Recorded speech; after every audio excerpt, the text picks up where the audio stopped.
Hey, you're listening to the Coffee O'Clock podcast, the show that brings you joy and inspiration, with special guests from all around the world who have an amazing story and expertise to evolve your personal and professional life. I am your host, Burcu Onaranet, the founder of Joy Marketing and Coaching. Make sure you grab your coffee and get ready to explore new ideas. Let's get started. Hello everyone, how is everybody doing? I am here with Melissa Jaalaid. We are going to talk about embracing the power of change. She is the founder of MJ Consultancy. As you can see or hear, she's already here. So welcome to our show. How are you? Thank you for having me. I'm good. And let's do cheers as we always do. Ching. Cheers to you and to you all who are listening or watching us. I'm going to start by asking you to introduce yourself a little bit. Who is Melissa and what do you do? Yeah, so thanks for having me. My name is Melissa. I am own MJ Consultancy. So what I do, I've been doing recruiting in HR for almost a decade, but now I specialize in working with startups or entrepreneurs that are building their company and helping them bridge the gap of that really fun time where they're scaling, but they're a little bit they don't really know where to start. And I think that I really love that kind of fun stage. I'm kind of like the recruiting cheerleader, their counselor, been doing it for some time. And I also specialize in helping people understand that AI is not so scary when it comes to recruiting and that we can really utilize it. So that's what I do. I love what I do. I love being able to support people's dreams. And yeah, that's kind of my journey.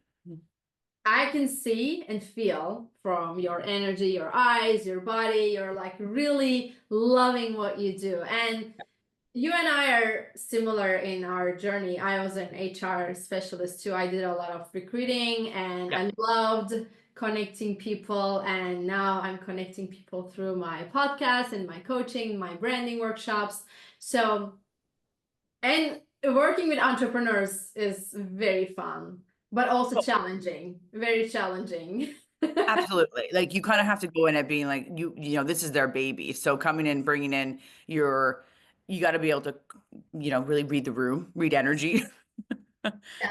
And actively listen. they don't know what they're doing. I mean, I was like that too. And sometimes still I feel like I don't know what am I doing and where to start, because you are the only person working for your company and you have to do it all and you have to make the right decision, work with the right people. And tell me more about like, how did you shifted yourself to work with entrepreneurs? How did you find that you wanted to do this?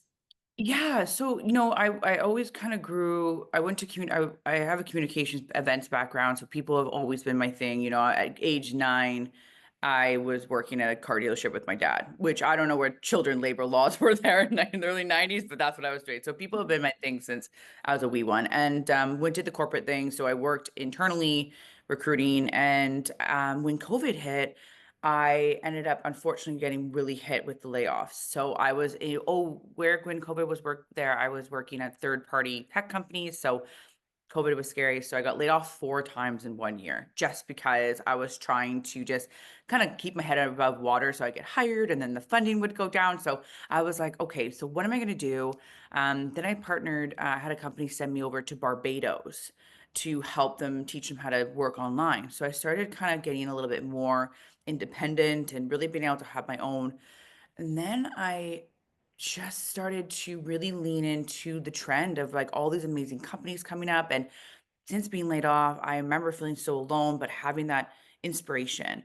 And so then I started just really partnering with those smaller agencies. And I kind of took all what I've learned from working internally, externally, freelance, consulting. And I was like, I love doing this because I love people's dreams. And I'm very good at being gentle with teaching. I'm not an aggressive person, but I'm actually really that kind of like that cheerleader. So I started falling in love because I love scaling. So I'm able to join somebody, either if they're that one person or 2 people, I'm very good at tech. I'm very good at AI. I'm very good at digital media. I'm very good at those kind of tech. I know how to hire for them. So I was like, I'm gonna take all that experience and I'm gonna help people build their dreams. And so that's kind of what I've been doing. And that's how I kind of fell into it from being like kicked down. I was like, how am I supposed to keep my spark up? And that entrepreneurship agency life really keeps my energy up. So that's what I did. And it's, I mean, you're explaining it as a easy peasy thing, but I am Oh, sure it wasn't easy. And you mentioned 4 times, yeah. and in a year, it's a lot. Even just one time is a lot because Yeah. it's you are having your comfort zone and you have plans based on that job or whatever that is, and all of a sudden it's gone. Yeah. And very hard to manage that. Tell me and our audience, because there are so many people since COVID, they couldn't really find their niche or their dream, what they really want to do, because COVID really taught us a lot of lessons. If we Yeah. look, it taught us a lot of lessons, what we really want to do, who we are. So how did you discover Melissa yourself, and how would you give some advice to people who are listening us? Yeah, I'm not going to sugarcoat it. I'm here where I am now, but it took a lot of mental strength and the ability to look inward and what I really needed because naturally when you get laid off, you think the worst. Like I'm going to lose my house. I'm going to lose like my money, my bank. I'm never going to get ahead. And absolutely thoughts came into my head. So I think the only thing that really kept me going was I was really realistic on my day to day. Like if I needed to sit down and write my fears out, even on paper, it really helped. And I really lean into my network. And I know everyone's like, lean into your network, lean into your network, but I wasn't leaning into it like I need a job, I need a job. I was going for coffees. I was writing to people. I was, going into the neighbors. I was sitting at network. And I know it's a really, really exhausting, but I wasn't doing it every day. I was really being honest with where I was mentally. And because it is a really tough world out there and you're kind of figuring out where you need to go. But it's it's honestly just being as honest with yourself where you're at, and it's okay to have a break if you need one. I know that sounds like kind of, people are like, I don't have time to take a break. I need to pay my bills. And like, it's okay to take a buffer job if you need one. I don't want to sound like nasty about that, but like if you need to kind of just whatever you need to do to get ahead, but also remember like to prioritize your dreams. And that is like leaning into people. There's so many free resources if you need somebody to help. Like people are always willing to help. So like being vulnerable, like one time on LinkedIn, I wrote, I really need some help. I have no money to pay somebody right now, but this is the situation. You have no idea how many people reach out, be like, hey, what do you need? Like, what's your advice? Like, what's going on? And I was just as vulnerable as possible, like, and clear on my message, like I think people almost spam before they know what they want. And it adds on to the layers of the hurt. So when they spam without knowing their direction, it just adds on mentally. So it's like getting a clear understanding what you need, what you want, and how you're going to get it to get your goals. Do that before you do anything because it will just keep you mentally strong. Yes, very powerful. And being vulnerable is a big thing. And people don't want to do it because it kind of sets you, puts you down than others because you're Yeah. needing help, you don't have what they have, and you Yeah. don't want to show up like that. So I want to congratulate you on that, doing it and sharing it, because that's the reason, one of the reasons I built this podcast platform is to not have people share their, shiny happy life, their No. success, they have everything together. Mhm. How did you get it? Like, what was the dark side? That's why I want to bring Yeah. people to share the real stories. So Yeah. what were the thoughts you Oh had, God. and what did you do to overcome that? Yeah, the thoughts were dark. I'm not even gonna lie. I'm gonna be as even vulnerable as possible. Like when they say that when things go wrong, things go really, really wrong. In that time, I was also breaking up with my fiance. I had to move out of my house. It was like a lot going on. The thoughts were dark, and I think the only reason I got through it is because I used to write a lot, and I Mm. used to write them out. And I used to be like, oh, this is bull BS. This is not gonna work. But It does help. Like I have a massive journal I'll share. Like this journal right here has all my thoughts in it. And it like, and I think people get too complicated and overseeing the simple things to do to get your mental state up. And also, I'm gonna say this really strong. Don't ever believe much on LinkedIn. Like blinders on. Like do it's so hard, but you know, I used to read posts being like, I'm hiring 10 people. And I'm like, and then I find out they're not. So like like that's the biggest thing I tell people when they come to me, like I'm really struggling. I'm like, I need you to just not look at anything. When you go on LinkedIn, get a clear list on what you need to do that day. Because what happens is if you don't have a clear list of what you're doing, you get scrolling and you start to feel worse because you're like, oh my God, this person's successful. Like comparison online. I want people to listen to like 75% of people are not telling the real truth online. Because so like blinders on, get the dark thoughts down on paper, release them, clear messages. And I kid you not, every day you'll feel successful if you write it down and highlight it out. Your body will start building endorphins and you'll start to feel more accomplished because a lot of people just don't feel accomplished in the day when they have that depression. And I get it. I went for 4 weeks not doing anything and then I started doing these little simple wins. It changed my whole life. It really did. Writing down paper. It's I used to get overthink it, but this is little baby steps you need to do to get out of that slump. That's, Yes. Yes, yeah. very true. And I like writing too. Yeah. And it just gives you the power of putting things out. So it's kind of cleaning your thoughts and cleaning what's serving you, what's not serving you. Yeah. And then you started. How did you get like first clients? I am always curious about it because I mean, my story and everybody's story is different. Like, were you really intentionally going to that person to be hired, or it happened like accidentally, like mine? Like how it happened? Yeah, you know, I'm very grateful that I have a coach that's an entrepreneur and I didn't really listen to him at the time. Another thing when you're getting scattered, you don't listen to people's advice. And he kept saying lean into your like he calls it the black book. Which is like the black book is like, you know, the old school like agendas where you write people's name and you write their numbers back in the 90s for a phone, like the black book, you know, that and he's like, go back and literally go through your phone and reach out to everyone. Hey, I'm looking for this. Hey, I do you have a referral. Make a good referral plan. And that's what I did. And that's how I got my first client. And that's how I first got my first kind of candidates because people want to help. But if they don't know how to help, they don't want to help. They don't know what to do. So make a clear message being like, hey, Aunt Becky, I'm starting this. Here's who I need to be connected to. Do you know anyone? And it's just like back. And a lot of people are like, oh, I don't understand. What do you need? Like, I just need an introduction and I can take it from there. Here's what you got to say. And then you just make it clear. That's what and my referral rate went up like crazy because I was super clear on my needs.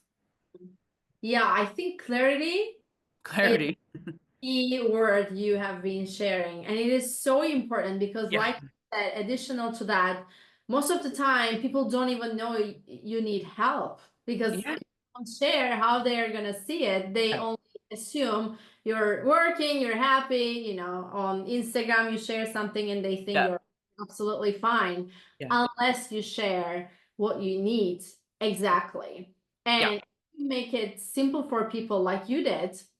Yeah. I only need introduction, and you can say this about Yeah. me. It's all like you almost give them the message to send to people who they know. Like, okay, just copy this message and send it to this, Yeah. and it's all done. Well, it's all mind game, right? You got to remember, like, you know, people are not trying not to support you, but a lot of people don't know how to support you or they're awkward or network. So you got to plant the seed in their head. You can't just be like, hey, I need help. They're going to be like, bye bye. Like, look at the birds across, but like, hey, I need help. Who do you think of? Like, plant it in their head to start thinking about it. Like, be like, who do you know who can Mhm. help? If you plant the certain keywords in people's heads, the wheels will start going. And then they're going to be like, oh, what do you mean? I'm like, who do you know that is connected to this? And it's just like asking the right questions. I think people get like I'll speak on this. I used to get so frustrated because I reach out to my sales friends. I'm like, hey, why aren't you helping me? Like, what's wrong with you? You don't want to support me.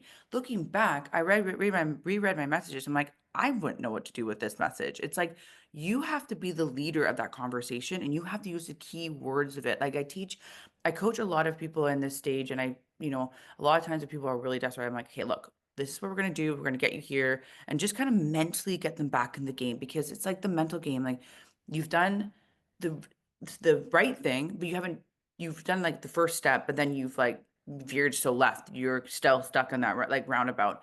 So it's like you got to remember that you are in control and you have to put the message in their head. The key words are key. Like, who do you know? Where are they? When did you last talk to them? And I know it kind of sounds pushy, but they're not going to know what you're doing if you do it right.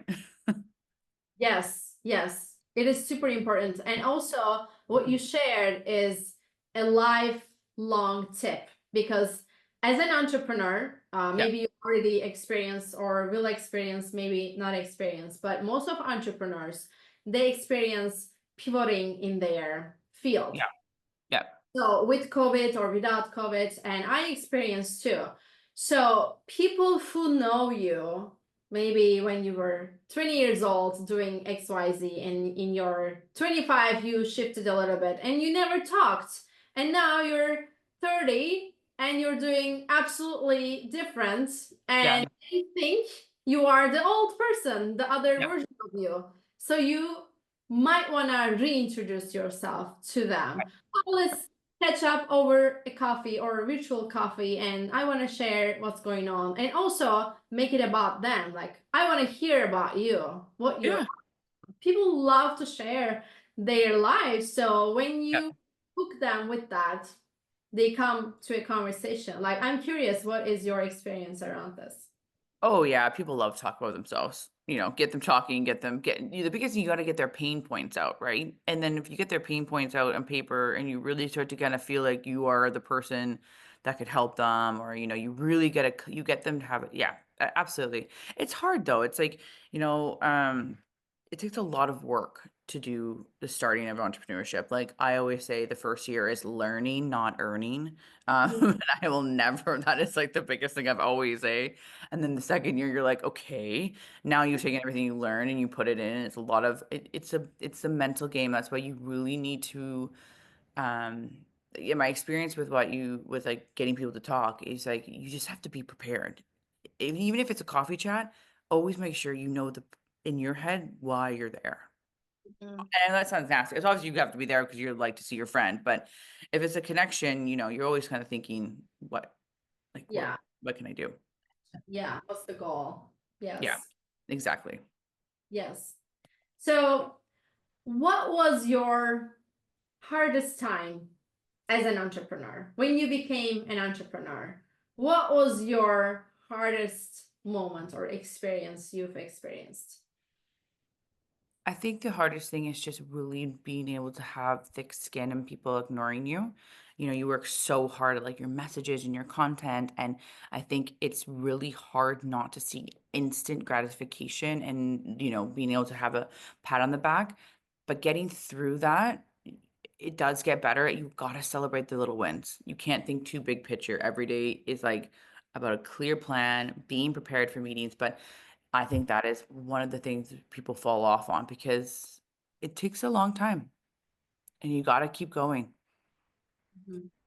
So that would say is the most struggling as an entrepreneur, and just a little bit like, again, you learn, not earn for a couple years. And I have never stood by that more. But once you start to earn, it's worth it. Yes, and it's very true. If you try to earn a lot of money in your first, I will say, couple of years, not even first year, you will be out of business because you don't know what you're doing. You just need to learn and put so many things in it and then see what's gonna happen. And you can always change what you're doing. Like, not every strategy works for you, so you have to be able to pivot or try something else. So I'm curious to ask you about the AI though. Yeah. It's really popular and it's changing tremendously, and it is scary sometimes too. And I know most people think it's scary. And you said it's not really scary if you are using it correctly. So tell me how you're using AI and why it's not scary. Well, I think when it comes to AI, you got to get behind it. It's going to happen regardless, right? But there's so many things that this is when you sit back and do the time tracker. What are you doing not to drive the needle? What is taking up your most time? What can AI take off my plate? Like, what is, I believe everyone should time track. I don't think, even if you're starting out, if you don't know where your time is going and you're not reaching your goals, that's on you, not on anybody else. Like, you have to be able to time track. Like, I time track my day every half an hour. Every half an hour, I time track.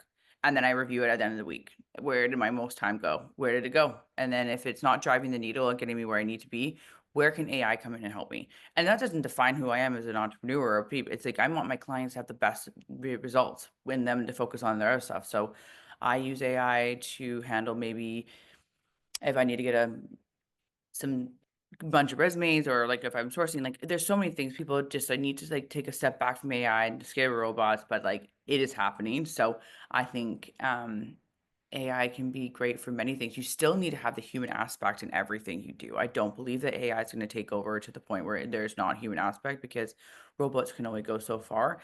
But if you utilize it in the right way, from reviewing what is the most like, it's like doing tasks that like, oh my gosh, this is so long. It's taking me so long. It's basic tasks, but it's so time consuming.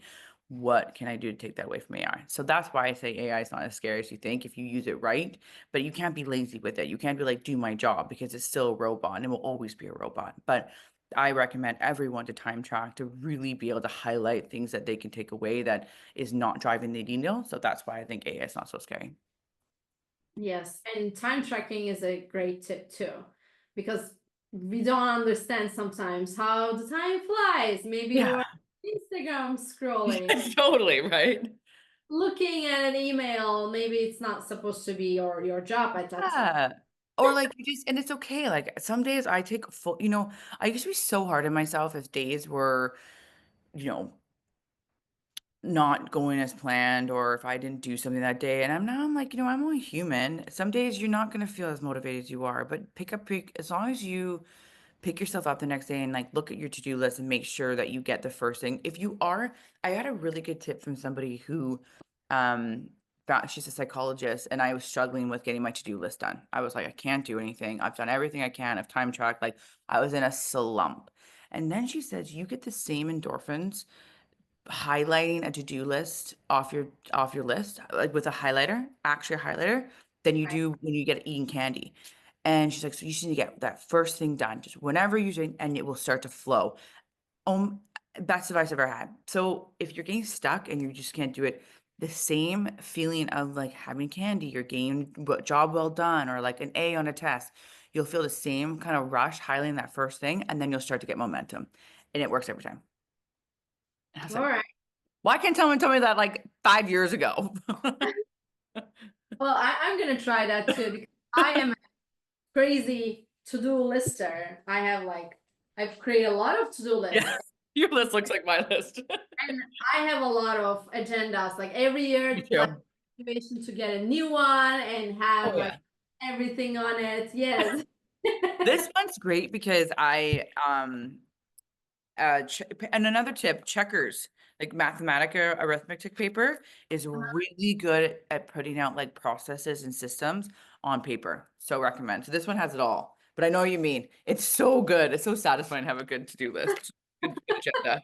Yes. And I keep my agendas. I don't throw them out. I No. review every year. I look at them, what I achieved. And I have another tip additional to this. Maybe you're already doing it, but to keep your self-motivation, because like I mentioned, like as an entrepreneur, you have to self-motivate yourself every time. You have to put a gas on you every time to keep going. Oh So my God.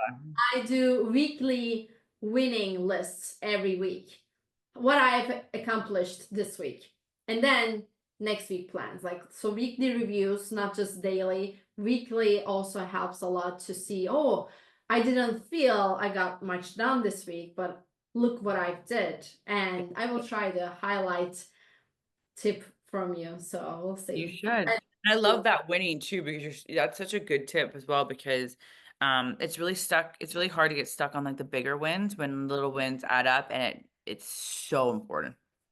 Yes. Yes. Amazing. Melissa, so I want to ask you, as I always ask my guests, as a last sentence or tip, what would you like to tell our audience? I think the biggest tip is, if you gotta keep going. And this is hard thing, but always remember, celebrate the little wins, ask for help. Vulnerability is key to success in entrepreneurship. It's okay to have bad days. And also, secondly, the final one, not secondly, celebrate those little wins. I really stand by that. Even if it's like someone responding saying no, that's still a win. That's still proof of life. Like those little tiny wins will start add up. Absolutely. Thank you so much. I enjoyed a lot chatting with you. It was like a Yeah. real coffee chat with you, like you were in front of me, even though you're in a different country. How people can reach out to you? Yeah, so LinkedIn for sure. I'm kind of a LinkedIn guru, and then I'll share my email. And yeah, I'm an open book. If anyone needs any advice or anything I can help with, please reach out. I love connecting with others. And yeah, my email and LinkedIn are my best. Thank you. And I will put them down the show. Thank you so much for being. Thank you. It was nice to have you and happy to have met you. Thank you, everyone who joined us today. Thanks, everyone. Thank you so much for listening. I hope you enjoyed this episode and now you can apply it to your life. If you did enjoy it, please subscribe to the Coffee O'Clock podcast on Apple and leave us a review. I would love to hear your thoughts. And if you feel like someone needs to listen to this episode, share it on your social media or text the link to that person to make an impact in their life. Be sure to tune in every Monday for new episodes. You can also watch the episodes and find more inspiration on my Instagram, which is at JOYYBURCU. Until next time, make sure to spend some time with you and stay with joy.